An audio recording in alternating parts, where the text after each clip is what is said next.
नमस्ते सदावत्सले मातृभूमि। हम लोग बात करने जा रहे हैं कुलदीप सेंगर की। हम सब जानते हैं कि कुलदीप सेंगर पहले भारतीय जनता पार्टी में शामिल हुआ, यानी कि अपराध होने के बाद वो भारतीय जनता पार्टी में शामिल हुआ और शामिल होने के बाद उसने विधायकी का चुनाव लड़ा। उससे पहले वो बसपा का विधायक हुआ करता था। उन्नाव जिला उत्तर प्रदेश में लखनऊ और कानपुर के बीच में जिला उन्नाव है।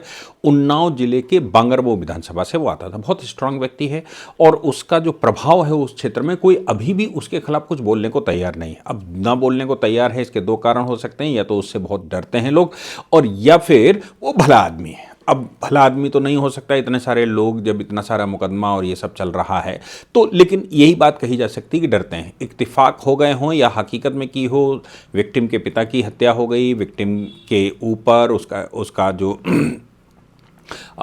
एडवोकेट होता था और बाकी लोगों उनके वाहन पर हमला हो गया, उसमें कई लोग मारे गए। ये सारे इत्तिफाक हैं या हकीकत है, ये तो न्यायालय तय करेगा। हम सब जानते ही हैं कि हमारे देश में न्याय बहुत दूर चला गया है। न्याय तो हमें मिलता नहीं। हाँ, निर्णय ज़रूर मिलते हैं और निर्णय की एक मैकेनिकल व्यवस्था है। उस मैकेनिकल व्यवस्था में एक तरफ से कुछ डालोगे तो वो घूमते घूमते घूमते घूमते दूसरी तरफ जो निकलता है वो मैकेनिकल प्रोसेस है, यानी कि वो पूरा एक मैकेनिज्म है जो एक सिरे से दूसरे तरह सिरे से चलती है। हकीकत क्या है, उसकी सत्यता कैसे होगी, जस्टिफाई कैसे होगी, इसका अभी अपने को कोई साधन दिखाई नहीं पड़ता। हाँ, मैं जरूर कहता हूं, अगर हम भारतीय व्यवस्था को लागू कर दें, जैसे कि मैं कहता हूं कि ड्यूटी ओरिएंटेड समाज को हम लागू कर दें और सभी लोगों को शिक्षित कर लें कि वो ड्यूटी को मानेंगे, ड्यूटी के वायलेशन को पाप कहा जाएगा और पाप का जो परिणाम है वो पश्चाताप के रूप में निकलेगा और परमेश्वर या ऊपर जाओगे तो वहां हिसाब लगेगा। इसलिए यहीं पर उसको शुद्ध करके जाना है, अन्यथा तुम नरक को भोगोगे। अगर इस व्यवस्था को लागू कर दिया जाए और ड्यूटी वायलेशन को ही अपराध माना जाए, मैं सिन की बात छोड़ दीजिए, पाप जो होगा वो परमेश्वर तय करेगा, परमात्मा तय करेगा, लेकिन यहां पर जब हम बात करते हैं कि वो जब ये करेगा तो सिन होगा, ये सिन का अपराध होगा और इसकी सजा मिलेगी। लोग स्वयं से सामने आएंगे, लेकिन शिक्षित करना पड़ेगा, तब हम न्याय की उम्मीद कर सकते हैं, अन्यथा हम निर्णय की उम्मीद कर सकते हैं, क्योंकि ये फंडामेंटल राइट्स का जमाना है। किसी पूरे प्रकरण में एक राइट को लेकर मामला शुरू होता है और वो फंडामेंटल राइट खेलते खेलते फाइनली वो व्यक्ति बच जाता है और बचकर बाहर निकल जाता है। हमें मालूम है कि ऑनरेबल हाई कोर्ट के अंदर कुलदीप सेंगर का जब मुकदमा आया, मामला तो ये था कि नीचे ट्रायल कोर्ट ने कुलदीप सेंगर को सजा दे दी थी। दो मामलों में कुलदीप सेंगर को सजा दी गई। वो एक मामला था जिसमें पॉक्सो का मामला था, महिला जो बच्ची है, बच्ची के मामले में पॉक्सो का, और धारा 376 उस समय आईपीसी चलती थी, आईपीसी का मामला था। दूसरा, विक्टिम के पिता की हत्या हुई, उस हत्या में भी दोषी पाएगा 304 पार्ट 2, यानी कि उस समय का इंडियन पिनल कोड 304 पार्ट 2 में दोषी पाया गया और ये जो दोषी पाया गया इसमें 10 साल की सेपरेट सजा मिली है।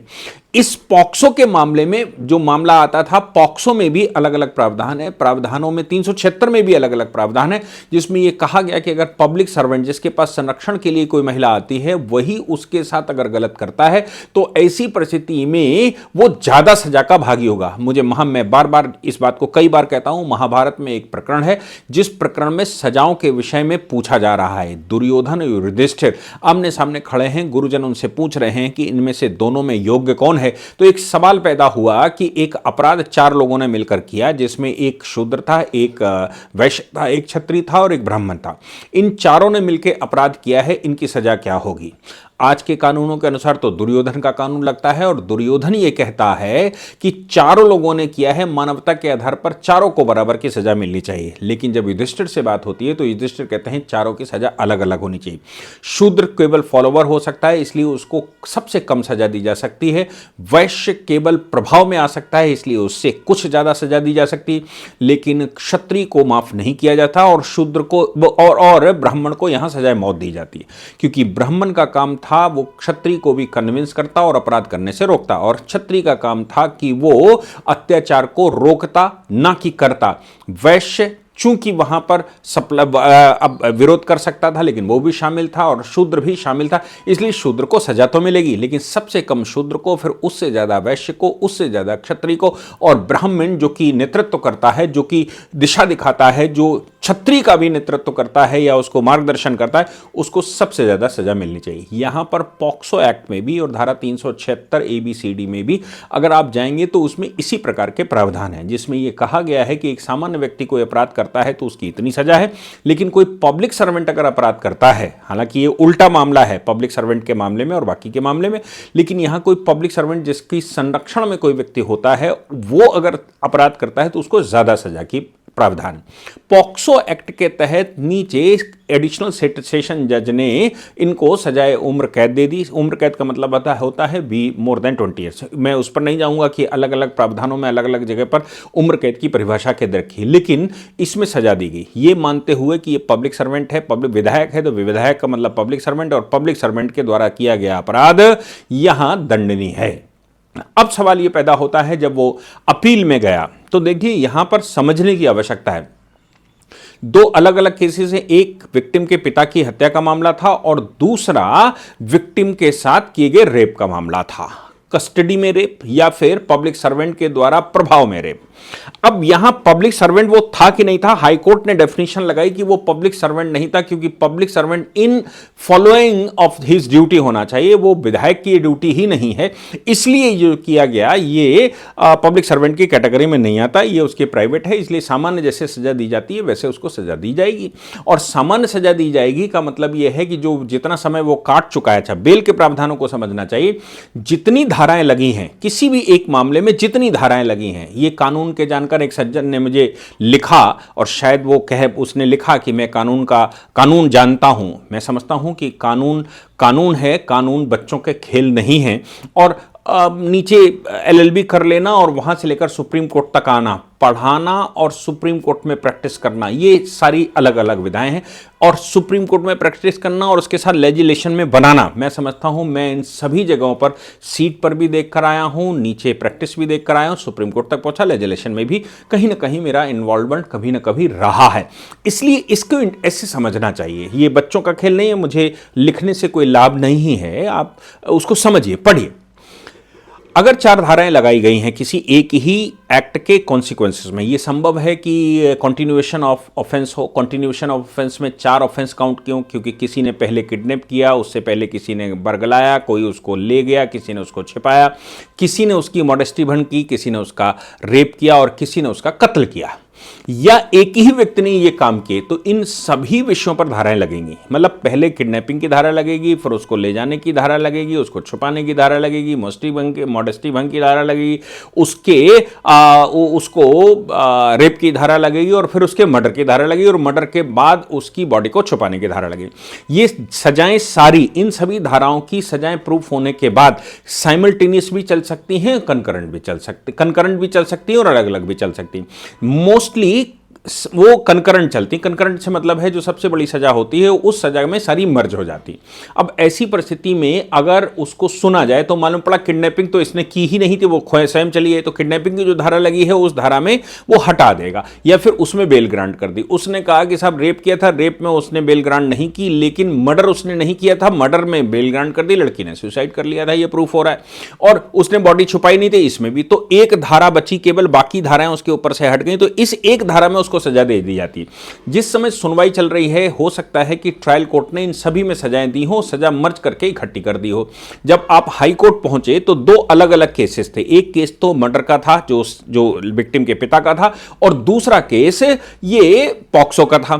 कोर्ट ने पॉक्सो एक्ट की सुनवाई कर रहा था हाई कोर्ट ने पॉक्सो की सुनवाई करते समय ये पाया कि वो पब्लिक सर्वेंट का काम नहीं कर रहा था। डेफिनेशन ऐसी, मैंने जैसे कहा कि ये तो डिफाइनाइट डेफिनेशन जो है वो डिफाइनाइट एक्ट है, वो न्याय नहीं है, ये निर्णय है। निर्णय के पीछे का एक आधार है, उस आधार पर उन्होंने निर्णय कर दिया।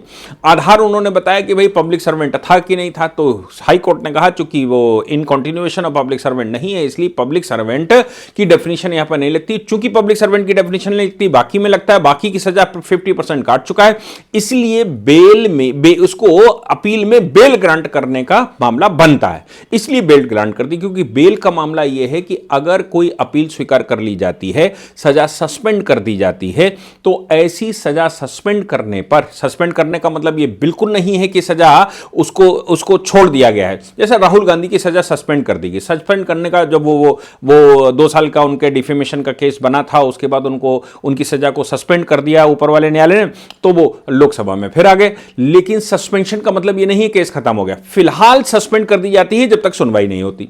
तो हाई कोर्ट ने क्या किया कि सजा को सस्पेंड कर दिया, बेल को ग्रांट कर दिया, और यह कहा कि ये पब्लिक सर्वेंट की डेफिनेशन में नहीं आते, इसलिए चूंकि मोर देन 50% ये सजा काट चुके हैं, इसलिए बेल ग्रांट की जा सकती है। अब इस पर देश भर में भावनात्मक आधार पर, मैं मैकेनिकल आधार पर नहीं बता रहा हूं, मैं कानूनी मैकेनिज्म के आधार पर नहीं बता रहा हूं, भावनात्मक आधार पर पूरे देश में हंगामा होना स्वाभाविक था कि भाई एक हीनियस क्राइम, पूरा परिवार उसका निपट गया, उसके पिता की मृत्यु हो गई, उसके परिवार में इतनी सारी घटनाएं हो गई। ये घटनाएं जो हैं वो अपने आप कोई इत्तिफाक नहीं हो सकते, वो कॉन्टिजेंसी नहीं हो सकती, वो हकीकत में किसी ने किया होगा, ऐसा माना जाना चाहिए। और अभी सुप्रीम कोर्ट ने संज्ञान लिया, सुप्रीम कोर्ट में सीबीआई पहुंच गई, चूंकि सीबीआई के पास केस था, और सीबीआई के पास इसलिए था कि वो विधायक था और लंबे समय से उन्नाव से विधायक था, वहां पर ट्रायल चलता तो गलत हो जाता, इसलिए उसका केस दिल्ली ट्रांसफर कर दिया गया था। दिल्ली की एक अदालत ने उसका मामला सुना और उसके बाद दिल्ली हाईकोर्ट में ही अपील गई, मतलब अपील गई उस मामले की। जब सुप्रीम कोर्ट पहुंचा, सीबीआई ने सुप्रीम कोर्ट में फाइल किया और सीबीआई ने सुप्रीम कोर्ट में कहा कि भाई जो तर्क दिए सीबीआई ने, उन तर्कों को समझना चाहिए। उस तर्कों में यह कहा गया कि इंडियन पीनल कोड की धारा 376 के 2 हिस्से हैं। सेंगर को रेप के तहत दोषी ठहराया गया था, जो कि 375 है। ऐसे में किसी ऐसे व्यक्ति द्वारा रेप जो प्रभावशाली स्थिति में हो तो कम से कम सजा 20 साल या उम्र कैद तक बढ़ सकती है। दूसरी बात, सीबीआई ने उनसे पूछा, आप कहते हैं 376(2)(1) के तहत आता है, यह मानते हुए पीड़िता नाबालिग नहीं है, तब भी 376 की न्यूनतम सजा लागू होगी? मतलब ये मानते हुए कि वो बालिग नहीं है, वो नाबालिग है, तो भी क्या न्यूनतम सजा लागू होगी? सरकार, सीबीआई की तरफ से आर्गुमेंट आया कि हाई कोर्ट ने गलत फैसला दिया है, तब के एमएलए सेक्शन 5(2) पॉक्सो के तहत सरकारी कर्मचारी नहीं है। ये सरकार ने, मतलब सीबीआई ने ये आर्गुमेंट किया कि जो फैसला सुनाया गया वो पब्लिक ऑफिस में है, जैसे एमपी या एमएलए, उसे सरकारी कर्मचारी माना जाता है। सीबीआई ने इस बात को ध्यान में रखते हुए पूछा, क्या आपका तर्क यह है कि अगर पीड़िता नाबालिग है तो आरोपी सरकारी कर्मचारी है या नहीं है? यह बात मायने नहीं रखती। सीबीआई ने आर्गुमेंट किया हाई कोर्ट ने यह कहकर गलती की कि जब अपराध हुआ था तब विधायक सेंगर एक पब्लिक सर्वेंट नहीं थे जिन पर ज्यादा गंभीर पेनिट्रेटिव सेक्सुअल असल्ट के लिए मुकदमा चलाया जाए। सरकार के सामने वो सीबीआई ने फिर रखा, पॉक्सो प्रावधान कहता है कि जब पुलिस अधिकारी, सशस्त्र बल, पब्लिक सर्वेंट या शिक्षित संस्थानों, अस्पतालों के कर्मचारियों जैसे खास व्यक्तियों द्वारा पेनिट्रेटिव सेक्सुअल असल्ट किया जाता है तो अपराध गंभीर हो जाता है, जिससे कड़ी सजा सुनाई जा सकती है। फिर कहा गया, सेंगर बहुत पावरफुल विधायक है। एक, इस एक्ट में पब्लिक सर्वेंट की डिफाइन नहीं किया गया है, यह रेफरेंस से दी गई परिभाषा है। आईपीसी के तहत जो भी डिफाइन किया गया है वही माना जाएगा। बात बिल्कुल ठीक है। पॉक्सो में पब्लिक सर्वेंट की परिभाषा नहीं है, लेकिन इंडियन पीनल कोड में पब्लिक सर्वेंट की परिभाषा है, और पब्लिक सर्वेंट की इस परिभाषा में ये श्रीमान जी आते हैं। सुप्रीम कोर्ट के सीजीआई ने पूछा, तो आप ये कह रहे हैं कि पब्लिक सर्वेंट को इस तरह से देखा जाना चाहिए कि जब तक संदर्भ कुछ और न कहे। पब्लिक सर्वेंट एक व्यापक शब्द है, मामले के तथ्यों को देखते हुए पब्लिक सर्वेंट वह होगा जो पावरफुल स्थिति में हो। बात तो बिल्कुल ठीक है कि भाई जो इन्फ्लुएंस में लिया जा सके। अब इस मामले में जब सुप्रीम कोर्ट ने आगे सुना तो सुनते समय सुप्रीम कोर्ट ने अपनी बातें कहीं, जो स्ट्रांग पॉइंट सुप्रीम कोर्ट ने रखे, मुझे लगता है वो जानने योग्य हैं। स्ट्रांग पॉइंटों में सुप्रीम कोर्ट ने कहा कि भाई बात ये आती है कि ये मामला जो सजा के स्थगन का है उसको हम फिलहाल वापस लेते हैं, बाकी उसमें बुलाकर ही बात की जा सकती है, हम नोटिस इशू कर देते हैं। लेकिन चूंकि आरोपी ऑलरेडी या अपराधी ऑलरेडी जेल में है और दूसरे मामले में जेल में है, उसको बाहर नहीं निकाला जा सकता। मैंने परसों जिस समय ये 2-3 दिन पहले जजमेंट आया था हाई कोर्ट का, तब भी कहा था कि उसको बाहर नहीं निकाला जा रहा है, वो अंदर ही रहेगा। क्यों? क्योंकि पॉक्सो एक्ट की डेफिनेशन के आधार पर उसको एक सेक्शन में बेल मिली है, एक अपराध में बेल मिली है, ना कि उसको दूसरे अपराध में बेल मिली है। दूसरे अपराध में उसकी सजा बाकायदा जारी है और उसकी अभी अपील सुनना बाकी है, वो मामला ही नहीं, इसलिए अपराधी को बाहर तो निकाला नहीं जा सकता बिल्कुल। लेकिन हां, जिन धाराओं में उसको बेल मिली है उन धाराओं का उलट पलट का मामला बनता है, उनकी डेफिनेशन का मामला बनता है। और वो डेफिनेशन में ऑनरेबल हाई कोर्ट ने यह कह दिया कि भाई इस मामले में यह पब्लिक सर्वेंट नहीं है, इसलिए तब सुप्रीम कोर्ट ने कहा इसका मतलब यह हो गया कि एक हवलदार तो पब्लिक सर्वेंट माना जा सकता है, लेकिन एक विधायक या एक सांसद पब्लिक सर्वेंट नहीं माना जा सकता। इस परिभाषा को पुनः सुनने लायक है, इस परिभाषा को पुनः समझना है, और इसके लिए हम फिलहाल जो हाई कोर्ट का ऑर्डर है उस ऑर्डर को हम यहां स्टे करते हैं, हम वापस नहीं कर रहे हैं। अब देखिए, सुप्रीम कोर्ट ने कहा कि हम बिना सुनवाई किए हुए इस पूरे जो नीचे हाई कोर्ट का डिसीजन है उस डिसीजन को पलट नहीं रहे, उस डिसीजन को फिर से रिव्यू करने के लिए हम स्टे कर रहे हैं। यानी कि नीचे का जो ऑर्डर है उसको फिलहाल प्रोसीडिंग को हम स्टे करते हुए मामले की सुनवाई अपने पास बुलाते हैं। अब हम ये तय करेंगे आगे सुनवाई के, चूंकि उस पर नोटिस इशू हो गए हैं, नोटिस इशू करने का मतलब है कि सभी पार्टियों को सुना जाएगा। जैसे हाई कोर्ट ने सभी पार्टियों को सुना होगा, वैसे ही सुप्रीम कोर्ट भी सभी पार्टियों को सुना होगा। इसको ऐसे समझना चाहिए कि नीचे वाली अदालत ने, जो ट्रायल कोर्ट थी, ट्रायल कोर्ट ने सजा दे दी, ट्रायल कोर्ट की सजा की अपील हाई कोर्ट पहुंची, हाई कोर्ट ने अपील को स्वीकार कर लिया सुनवाई के लिए कि हम इसको सुनेंगे, लेकिन फिलहाल उसकी परिभाषा में उसको कुछ घपला वो लगा, क्वेश्चन मार्क लगा, इसलिए उसने परिभाषा को ध्यान में रखते हुए बेल ग्रांट कर दी और नीचे की सजा को फिलहाल सस्पेंड कर दिया। सस्पेंड करने का मतलब बिल्कुल एक है, हालांकि इससे कुलदीप सेंगर का नुकसान है कि सजा सस्पेंड कर दी। कुलदीप सेंगर का नुकसान इसलिए है क्योंकि अगर इस मामले में सजा सस्पेंड हो गई और दूसरे मामले में वो जेल में है तो बाहर तो निकला नहीं। अब इस मामले में सजा सस्पेंड का मतलब हो गया कि वो 7 साल से ज्यादा काट चुका है, और अब अगर 2 साल और दूसरे मामले में रहता है तो इस मामले में फिर से 2 साल और उसको काटना पड़ेगा। फिर से समझाता हूं, इस मामले में जो पॉक्सो का मामला है, जो रेप का मामला है, इसमें उसको सस्पेंड कर दिया, सजा को सस्पेंड कर दिया, और दूसरे मामले में वो जेल में है तो फाइनली तो वो जेल से बाहर नहीं निकला।